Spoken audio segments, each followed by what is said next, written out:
കാസർഗോഡ് ചെറുവത്തൂരിൽ ബസ്സിടിച്ച് യുവതി മരിച്ചു. പടന്നക്കാട് സ്വദേശി ഫൗസിയാണ് മരിച്ചത്. ഇന്ന് ഉച്ചയ്ക്ക് 12 മണിയോടെയാണ് സംഭവം. ദിസ്ന സുരേഷ് ചേരുകയാണ്. ദിസ്ന, എന്താണ് മനസ്സിലാക്കാൻ കഴിയുന്നത്?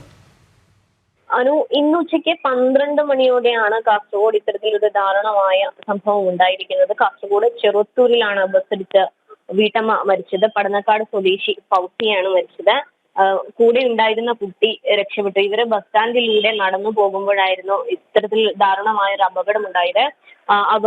അതായത് ബസ് നിർത്തിയിട്ട് ബസ് പിന്നിലേക്ക് പുറകോട്ട് എടുക്കുകയായിരുന്നു. അപ്പോഴാണ് ഇത്തരത്തിലൊരു അപകടം ഉണ്ടായത് എന്നാണ് ദൃക്സാക്ഷികൾ വ്യക്തമാക്കിയിട്ടുള്ളത്.